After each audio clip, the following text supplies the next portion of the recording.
I'm ready for my close-up, Mr. DeVille. Yeah. Anyway. Vast accumulation, vast accumulation of useless knowledge.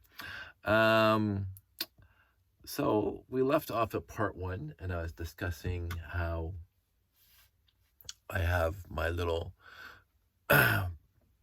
Bluetooth thing here connected to the Wi-Fi, and I listen to YouTube music while I'm building. And I want to listen to Battlestar Galactica music, and in order to get Battlestar Galactica music to play, you can't say, please play Battlestar Galactica, unless you have a subscription, which I do not. So I say Buck Rogers in the 25th century, and most of the time, within a few songs, Battlestar Galactica will play. But what also plays is literally everything else. I'll hear James Bond themes. I'll hear Jurassic Park themes. I'll hear a lot of Star Trek, because there's a million songs about Star Trek out there, which I adore, because, of course, I adore Star Trek. Let's see. Oh, page 4 is not displaying. Sometimes Piran is a little bit temperamental, but in the end, it works. I am tired. But I wanted to finish this, so I'm going to finish this. And this requires one of those and one of those. So I mentioned this before, but if you're new here, I love science fiction. I always have. Again, my earliest memories are watching Star Trek with my older brother. But beyond that, up until the late 90s, I believe overall, I saw every science fiction show to be had that's mainstream and even off the beaten path. Like Space 1999 wasn't mainstream. I like Space 19. It was a little scary when I'm a kid, because it came out in 1976. I wasn't 10 yet. 1975, 1976. But it was better visually than Star Trek. It was better visually. It had better graphics, shall we say, than Star Trek at the time. Of course, it was 10 years after Star Trek, and I would imagine they learned a lot from Star Trek to do Space 1999. But they had some, especially in the first season, because it only ran 2 seasons, if I remember correctly. First season was Barbara Bay, Martin Landau, and David Morse. I can't remember his name. I think that's the other actor. But then they changed it up. They got rid of the big, huge office console bridge area, and they made this kind of like rows of benches, and they had more action. Not that the first season didn't have action, but I like both seasons. Both seasons had their, I want to use the word charm, but you really can't use the word charm when it comes to Space 1999. Both seasons had their pluses. It was wildly campy when you look back at it now. A very good friend of mine bought me the box set for Christmas one year that had both seasons in it. For me, it holds up, but that's nostalgic talking. Like if you love science fiction and you've never seen Space 1999, I think it'd be very hard pressed for you to actually like it, because it is odd when you look back at it. It's 70s. I won't say pothead odd, but it is esoteric in so many ways. Fantastic science fiction concepts, but it was Monster of the Week. It was a lot of Monster of the Week when you're watching it. I don't remember a lot of, well, I do remember a lot of plots, but when I was a kid, some of those plots frightened me because they were frightening. But I liked it at the time, and again, I've watched it since. I've watched it within the last 15 years, the entire series again, and I will say this on the grand scale of things, I'll watch Firefly anytime. Like almost any episode of Firefly anytime. Our Mrs. Reynolds was my favorite by far, and that's saying something because they're all really good. But Our Mrs. Reynolds, Janestown, just. I think for me, the train job is the weakest episode in the entire franchise. There's only like 13 or 14 or 15 episodes. The 3 episodes they didn't air on TV but were in the box set, Trash and I forget the other names, Heart of Gold, and the other one. fantastic episodes, and it's sad that they didn't get aired on TV, but they were great. The train job, again, what I was told, it was kind of like a Star Trek thing, where, to go off in these tangents, Star Trek in 1964, Roddenberry made a pilot with Jeffrey Hunter called, I want to get this right, The Menagerie, where, Jeffrey Hunter, number one, Captain Pike, and number one, get kidnapped by Vina. But not kidnapped by Vina, by the Telosians. Again, this is whatever. It's been a while since I've seen the episode, but that was the pilot episode, and it's great. If you so many tangents, I don't know if I'm going to be able to wrap them up. When they released the HD box set of Star Trek, the original series, on DVD or whatever, they also put the two-part episode, The Cage. Yes, it was The Cage, the two-part episode in the first run of the season. They broke up the Menagerie into a two-part episode with Kirk and Spock doing a rescue mission for Captain Pike, bringing him back to Talos 4. They released that in the theaters. And I went to see Star Trek in the theater on the big screen because they HD'd it, and it was fantastic. I absolutely loved it. So I got to see Star Trek in the theater. But anyways, that's a tangent on tangent on tangent. Star Trek itself, the Menagerie, the studio execs didn't like it.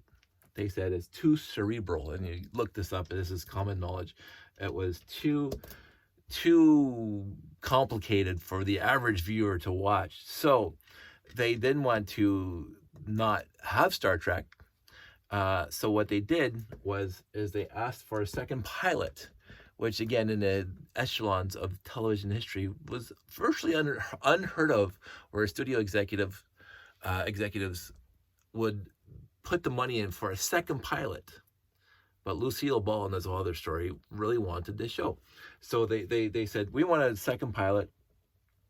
And so Roddenberry went back, and by the time they got around to the second pilot, Jeffrey Hunter was doing something else. So they couldn't call him back to be on the show. So they had William Shatner replace Jeffrey Hunter, blah, blah, blah, history, yada, yada. But it was for one of the few times in studio history that the studio asked for a second pilot to be made. And that was where No Man Has Gone Before, with Gary Mitchell, Kirk's best friend, and the big, huge, whatever, fight in the ESP off the charts. And I forget the doctor's name who also got the ESP thing. But what happened there was, so Star Trek got a second pilot, where No Man Has Gone Before, and it was picked up by NBC. So for a 3-year run, which again, fantastic. still up there as some of the best, my favorite. Anyway, so Firefly, Joss made a 2-hour pilot for Firefly called Serenity, which is fantastic. If you ever watched the actual pilot for Firefly, it's perfect, top to bottom, beginning to end. Introduction to the characters, introduction to the world, the space, the ideas, blah, blah, blah. It was honestly a wonderful pilot. 2 hours. They broke it up into 2 1-hour chunks. And Fox says, we're not airing that. Excuse me. We're not airing that. And so in order to make the grade, I guess, they asked Joss to make another pilot, a shorter pilot, a more compact pilot, and he made The Train Job, which is pretty. It's as a standalone episode, it's okay, but it didn't seem to have the fun and the overall wonder and just Firefly-ness as the rest of the series. Like, it seemed to be. And this is the second pilot. So the characters had already filmed 2 hours for the pilot, which was awesome. And then they made the second pilot. And the second pilot was okay. Again, out of the 15 some odd episodes, I find it to be the weakest out of all of them. That's fine. But then I went up from there. Ariel was great. As I said, Trash was great. War Stories was awesome as a fantastic. It was really well done. And I do find, did I fill all this right? I hope so. Because I'm too busy yapping to figure out if I'm building this thing right. I cited onto the next page, which is not being shown. So, but our Mrs. Reynolds, and again, it comes back to my life and the idea that what captivates me first, that absolutely captivates me, keeps me going with whatever that was for many, many years. So I fell in love with Star Trek at very earliest memories, and that hasn't changed one little bit. I love Supertramp. The first time I heard Crime of the Century, Supertramp's still my favorite group. There's a whole bunch of things that happened to me first that captivated me, and again, I'm very loyal. I mentioned that before in a whole huge tangent. I won't dwell on it, but I'm very, very loyal to stuff I like, and therefore, and people I like, by the way. So I'm loyal to people. And so what happens here,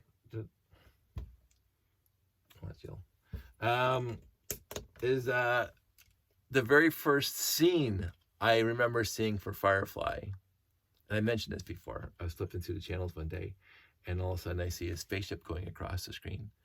And I'm going, I don't know the spaceship. And again, for me, as an avid science fiction watcher, no, again, I will be the first to admit that, like Earth 2 and Space Above and Beyond and all those 90s shows, Stargate, I didn't watch all of Stargate. There were so many seasons of Stargate. I honestly did not see all of them. It was a good show, but I did not at all see all of them. But anyway, oh, this is supposed to be this one, that one. So, but up until I saw Serenity flying across my screen, I thought I knew every single science fiction ship there's ever been on TV. So, and yet here's one that's going across my screen that I had never seen before. So I stopped and watched it. It was the last 10 minutes of Our Mrs. Reynolds. And, it was right before it flew into the net, and Jane put Vera into the spacesuit and shut out the net and, killed the people who were trying to kill them. So I said, this is awesome. I got on the internet, because the internet existed back then, way back in the day, kids, way you youngins. And I started downloading very, very bad previous episodes that were aired, and I'm trying to figure out if this show is going to be on next. And this is the big issue with Firefly. Fox kept on moving it around. It was never on at a consistent time, and so it was hard to find. It really was, and yet I watched it till they canceled it, and that was sad. And then they brought out the box set, which was great, so I could watch more. And watch the 3 episodes they didn't air, and that was awesome. It really was. Yeah, I think that's done. And but again, I saw, and I was intrigued immediately. Here's a spaceship I've never seen before, so I was intrigued, and I adore Firefly. And the world can go on and talk about Joss and all his whatever issues. The guy knows how to make fantastic television shows and movies. And again, I'm going to make this as a point, and people may disagree with me in the huge echelons of Marvel, that the first Avengers movie, for what it was, because there was no precedent before, the first Avengers movie did exactly what it had to do. And to me, overall, stylistically and thematically and actingly and character developmentally and whatever, it's the best of all 4 Avengers movie. Like, again, Endgame has a really, really high bar because you're accumulating 21 movies that came before it into the last chapter, but without the first Avengers, you're not getting Endgame. You're not. It's laid the foundation, and Joss knows how to tell a good story. And people keep on bringing up Justice League. He did what he could, but anyway, I'm not giving him excuses, and I want to excuse what people see as his bad behavior in other places. Am I supposed to put something there? No, good. So I don't know all the minutiae of the personal stuff, and I don't really want to know the minutiae of the personal stuff. I love his stuff, and this isn't like a Bing Crosby thing where I think Bing Crosby is a complete and utter jackass, but he's dead now, so don't talk ill of the dead. But not my favorite person by any stretch. But did I forget pieces? No, I guess not.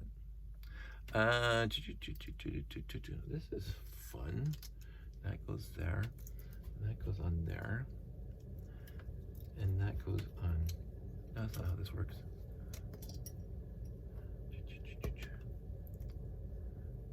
That goes there.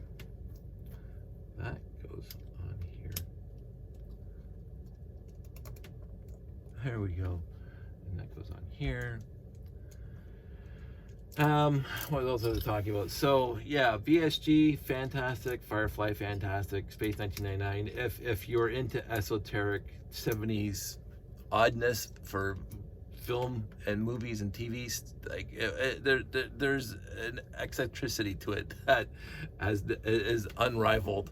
It's a niche, even the outfits, like it is so niche to mid-70s disco and whatever else. I don't know how else you would say. Why do I have all these leftover pieces? I always like not getting leftover pieces. There we go. And I'm gonna grab down my other one. There we go. So, and then after Firefly, there was a plethora, a bevy, a virtual cornucopia of science fiction shows that came out in the 2000s. Like seriously. It just never seemed, there never seemed to be an end to it. My friends love The Expanse. I've seen a few episodes. I wanted to get into it. I just don't have the time. I do want to watch it. There was a whole bunch of other science fiction stuff that was bordering towards horror. I never would watch anything that's remotely close to horror. It's not my cup of tea. It's never been. Horror is a very, very finite thing for me to watch. I love Army of Darkness, but that's not a horror movie. Evil Dead 1 and 2, horror, campy Bruce Campbell movies. But Evil Darkness 3, Army of Darkness is one of our coveted, just best movies ever made. I love Shaun of the Dead, but then it's a comedy, not a horror. But when it comes to zombie movies, I did watch World War Z with Brad Pitt, and I actually liked it, which is shocking for me because I hate zombie movies, especially zombie movies. I hate jump scares. I told Josh, because he went through this phase of watching YouTube videos for all these people that were jumping scaring their parents and stuff like that. I actually told him to stop because I loathe, detest to the core of my being jump scares. I don't want to be trepidatious walking through my world. I do not want to. What's going around the corner? And I had such a vivid imagination when I was a kid, which is why I did not watch horror movies. I mean, I saw Friday the 13th, not Friday the 13th. I did see Friday. That didn't make me sleep. That made me. But I saw Nightmare on Elm Street. My buddy rented a VCR because we did back in the day, and we watched Nightmare on Elm Street, the first one. I didn't sleep for a week. And then I can't turn my brain off. I'm sorry, I just can't. I have an imagination, science fiction, that rivals anything, and I could not sleep. I'm gonna grab the parts and pieces for that guy to finish him up, which I think would just be easier if I just grab one of mine. So I don't have to, because I don't have my helmets. I can't find my helmets lately, which is odd. So I'm gonna put him in there. There we go, and put him on the wall. So there you go. So I will not watch horror movies. They have to be a specific genre of horror movies, either horror comedy, and even those, like Scary Movie, I didn't bother. I remember seeing clips and they were funny, but I'm just not remotely interested. Jamie I did watch Carrie. That's a good one, but it's a movie I'll never watch again. I watched Christine because I love Stephen King. But I love Stephen King movies when they're not horror. I didn't read The Body, but of course they made Stand By Me, which is based on The Body. And that's a great movie, but it's not a horror movie. Stephen King doesn't always have to do horror. Never saw Pet Sematary, not remotely interested, even though the Flash references it in Justice League. So many tangents, so little time. I love this kind of stuff. I love movies. I love TV shows. I did a lot of watching when I was younger, and right now it seems to be limited because I don't have a lot of time to specific shows that Sandy and I want to watch together. We're watching Bull right now. It's a lawyer drama, light drama that came out a bunch of years ago that's being rerun on the Vision TV or Yes TV, and we're watching it because it doesn't seem to be streaming on anything right now. And I'm loving it because it's a nice, decent show. It's not like CSI and Criminal Minds, which we did watch all the time, but those got so dark in order, I guess, to get viewers to. But I got so depressed watching those dark shows all the time because they were dark, and I loved the thought and the thinking and Grissom and trying to figure out what's going on and putting all the various pieces together like a detective. So we liked those shows, but they were just always dark. And I don't like always dark. I don't mind dark sporadically. I don't mind a little bit of a, not necessarily macabre, but thoughtful darkness, like, oh, this serial rapist or whatever. How are they going to catch him, right? But that's every single week. Or somebody dismembering people and whatever. It's oh, really? Like, you get tired of it, and you want something light, like WKRP. And this is why, right now, one of my favorite shows, and it's been on for 14, 15 seasons, is Blue Bloods. It's a decent cop drama. I loved Hill Street Blues. It's one of my favorite shows of all time in the history of television, by the way. Hill Street is one of those truly first ensemble television shows that had 7, 8 different people, and every episode is like a soap opera. But I loved Hill Street. I thought it was fantastic. Daniel J. Travanti, I think that was his name, the lead. Fantastic. Joe Spano, which shows up everywhere. He was in Apollo 13. One of my favorite actors. A fantastic guy. So Betty Thomas, who was the female cop, went off to direct and does a lot of directing right now. Fantastic. And the person I don't like, Dennis Franz, got his start. I think the last 2 seasons, if I remember correctly, he showed up in Hill Street.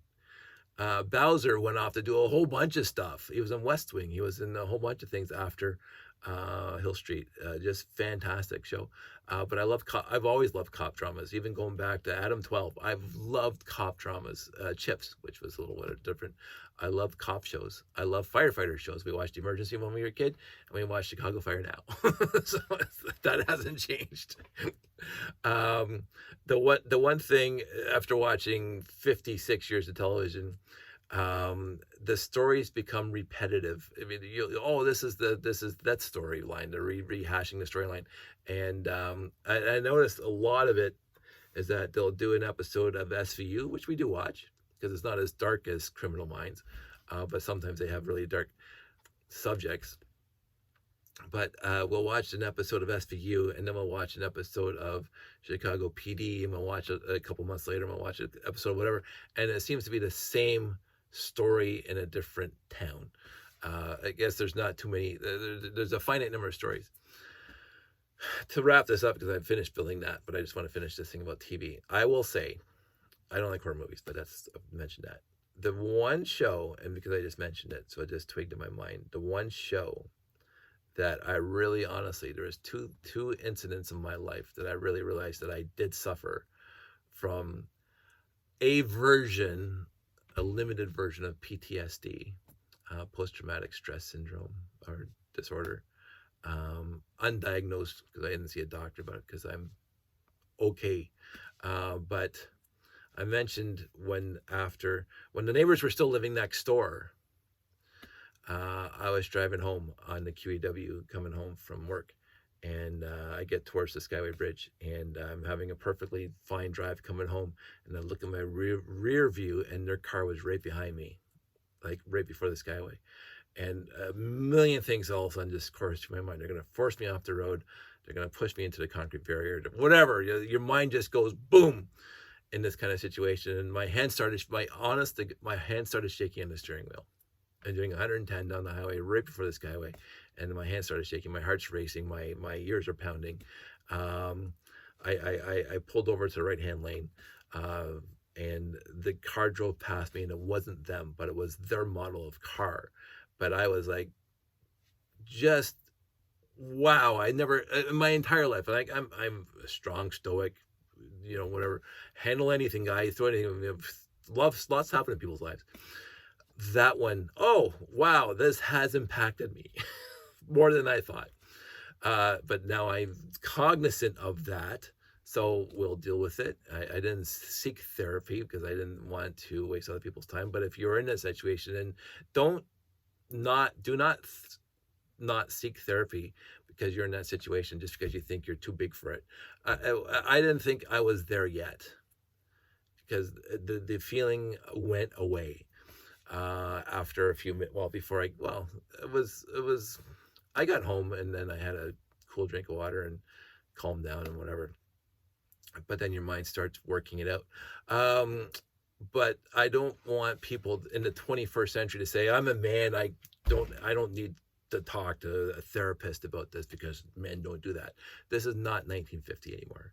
This is the 21st century. We are absolutely encouraged to seek therapy for stuff that we need to work out, resolve, and or find a way of dealing with it that's not harmful to yourself in emotionally or spiritually or anything else. Anyway, that said, I'm not going to preach to the choir out here.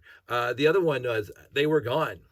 They were gone for probably a couple of years, because they've been, this is 2024 now, so it's 6 years. They were kicked out in 2018. So about 2 years after they were gone, Sandy and I sit down, because she loves SVU. She's loved SVU since before she met me. And I watched it occasionally before I met her. Mariska Hargitay, Jane Mansfield's daughter. That's all there's, right? So we're sitting down to watch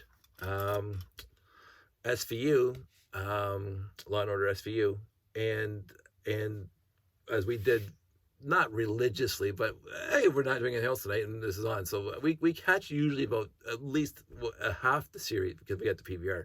Well, PVR things, but sometimes we'll watch it live. So we sat down to watch it one night. I can't remember what Friday night, whatever night they broadcast it. And the very first 5 minutes, the very opening scene of that episode was a woman in her house, and she's making dinner, she's doing her yoga, I can't remember exactly what she's doing, because whatever, and she's doing that, and all of a sudden she hears the neighbors yelling at each other and throwing pots and pans across the room and just going completely ballistic. And I just, as the seconds ticked by in that 4-minute opening sequence, I felt exactly the same thing I felt in my car 3 years before. Like, it was like, holy crap. Like, I had to turn it off. I had to get up. I felt completely claustrophobic. I had to get out of the room. I said, wow, like, holy moly. This is, and it was a completely visceral, I think it's the right word, a completely visceral.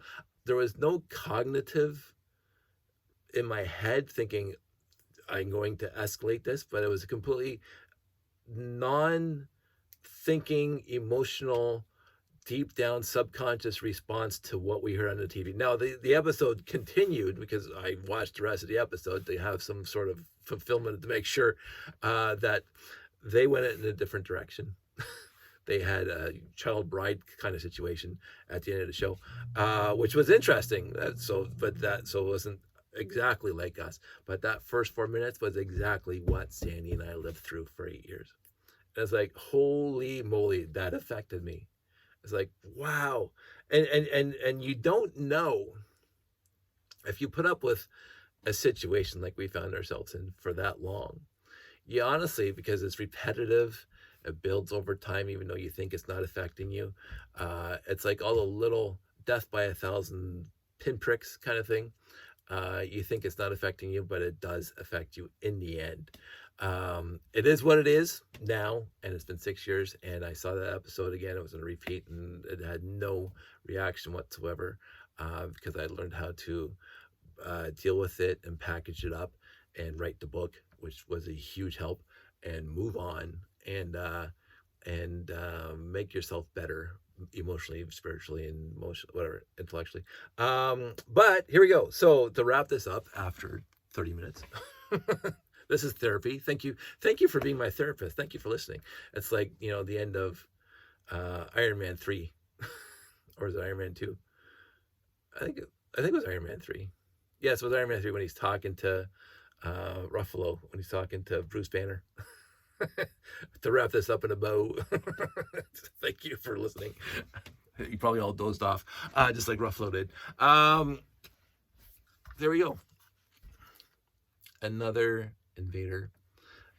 This is the last one I built from the lot that I got a while back. I don't even know my original on this. I don't know if I have 3 or 4 now.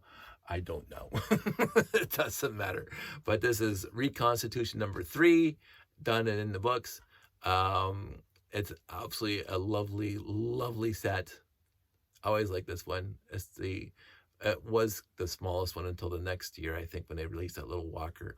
But it is a nice one to have. So that was 3 sets now that we have reconstituted from this lot. I'm gonna hide you because you're not part of this.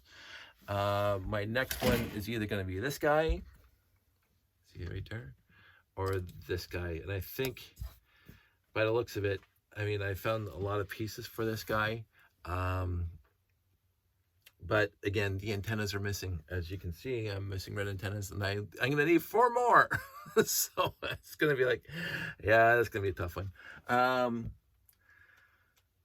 actually going to make a determination right now, because I'm going to grab this thing down.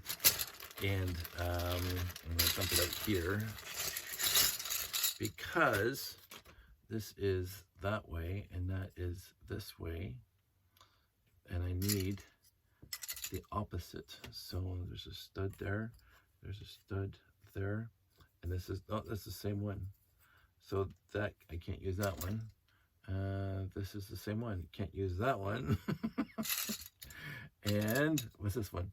This one, oh my goodness, I now have 4. 1, 2, 3, 4 right-handed side police ones, and 0 left-hand side. Silly. So I'm not going to bother building the little, I forget what the set's called, and I'm sure somebody will post it in the link in the comments saying, Dave, you forgot this set name. This guy, let's see, I have them. Oh, sure, like that would have been fine. I got the mirror images. This one would have been fine. I can make the jail cell. Son of a pup. I can make the jail cell, but I cannot make the ship. If anybody has 2 left-hand side ones and they want to swap with 2 right-hand side ones, I have 4 right-hand sides here right now. But in the end,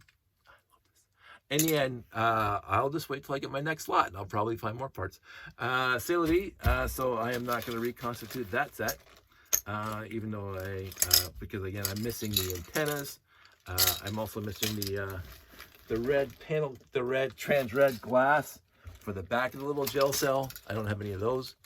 And as I say, this lot didn't come with any trans pieces at all. So that leaves this guy. And I know this guy I have more parts and pieces for him. I do not have the tires, but I do have, the tires should not come in the lot, but I have lots of tires myself. So that should not be an issue. So that'll probably be the last reconstitution for a space set. Let's talk about that for a second. These are the leftover spacey pieces that are in gray or even whatever pieces. So I got 3 castle walls, a couple arches for castle walls. These guys, which may have been a boat in this set. Maybe if it was a boat, like a castle used to have the little boats, the little rowboats. But I still have 1 steering wheel left. I have these guys left. That screams classic space, but it could be something else. But the rest of the stuff looks like it's castle. You got a castle this, you got lots of great pieces like that. So obviously castle or pirate. Yeah, that's the piece that broke off there. Got this guy, which is classic space, possibly, or a castle. So I'm gonna have a look at that to see if maybe I'll see what these pieces are from, because again, I know there's this guy. So who knows? I also still have this guy, but I don't think I have the set that goes with that guy. I think that's a pipe dream to see if I got that. Let's just see if I can search something really quick. Let's go to, well, let's just go here. Under Piron, robot command, this is me typing on the keyboard, center. Let's see what it pulls up. Didn't find anything. Oh, because I spelled center wrong. Duh. This is what robot command. I should find the one set. And then I scroll down, sort by color. It's going to be blue, but I don't care because I just have to click on it. Blue inverted 4x2x2 tile with computer screen pattern. Piece number 3660P01. And it comes in blue and white. It came in white in the Victory Lap Raceway. Sure. Gas Transit, Mobile TV Studio, Sonic Robot. Definitely not the Sonic Robot, because there's no light and sound in this thing at all. Surf and Sail Camper, Police Station, and Surveillance Squad. So no classic space besides the Sonic Robot. So it obviously came in one of the city sets that I have listed here, and I don't feel like building any of those. Definitely not that one. I mean, I do have a bunch of white and yellow and red pieces that, you know, probably a yellow truck, maybe. I don't think it matters. I'm going to, what I'm going to put the gray pieces in here. I think after I try to reconstitute the robot, I'm going to be done for this. But, well, and I might even reconstitute the robot. I'll have to see, because, you know, it's not my favorite theme in the entire universe. So that's gray. This is yellow. Yellow has some cool parts, besides doors and windows. Roof and these cute little doors. So I know there's a yellow vehicle somewhere in here, because I did find a headlight brick on and a red 1x1 trans red plate on that. So that was a headlight brick or a taillight brick. So I'm thinking there was a vehicle from a town line, but again, I usually don't build towns, so that's okay. But I do have, and then 2 doors, which is great, but there's no printing on them, so I don't know what. So that's the yellow. Black, I actually sorted out because I was going to start building things again. These are the basic bricks. These are the tiles that I got in here still. A lot of hinges still, but I think that's for this robot that I'm going to be building in a couple seconds. These parts and pieces that I think I'm going to be building in a couple seconds. These part and pieces with the set that I'm going to be building in a few seconds. I think some of these pieces were in that robot too. So slope pieces. And these guys, I believe, are definitely in there. So yeah, I think I'm going to have enough pieces. And even this guy. So I think I'm going to have enough pieces for the robot. So I think that's going to be the last one. And then I'm going to sort the rest of the pieces into the collection. Because, you know, I'm a little disappointed with the Space Police one. But in the end, I already have 5 or 6 of them. So it doesn't matter. I have to rub that in. What? I have blue. Where's blue? I have blue pieces right here. Ah, there's blue. So this is the blue, which tells me again I could build the little jail cell, right? There's the top and there's the bottom, and there's the bottom of the flying ship. And I don't know if those were on there, but I got the black 3x3 with the cutout on there. So I mean, there is enough. Not a lot of pieces for it, but again, these guys are here. This guy is here. These guys are here. This guy, you know, so this is part of that ship. The tiles and stuff. So there's enough here that would warrant a good effort to put into that Space Police set. But I'm missing the side panel. Like I could substitute the upside down one. I'll debate. I'll ruminate. I'll pontificate. You know. But I'm gonna do the robot first, and that will not be tonight because I am tired. It is late, and I'm going to go to bed. So I had to finish that third set up just because, you know, I don't want to leave you guys hanging.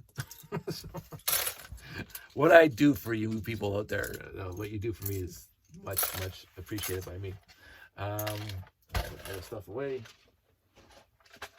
That was fun. Put the yellow and gray away. That was fun. What I did get in this set with this lot, and this is the brown, all these 1x1x2 shutter bricks, like lots of 2, 4, 6, 8, 9. 9 of them, 2 1x1 bricks, and 1. So obviously, it is pirate, and I think it had a cannon, and it had a treasure chest. There's a treasure chest. So I could probably potentially figure out which set that was, but I'm just too lazy. And I've never been into pirates, even though I've built a few sets in my life. I've never been like hardcore into pirates. I mentioned before that I wouldn't mind trying to build a Black Sea Barracuda, see if I have the parts for it. And all the collections that I've purchased over my entire life, it'd be interesting if I didn't have one, but that'll be a project for sometime later this year. Anyway, I'm gonna wrap this up. I'm rambling because I'm tired. So you, everybody out there, stay safe, take care of yourselves. I'm doing very good right now, and life is good for my family.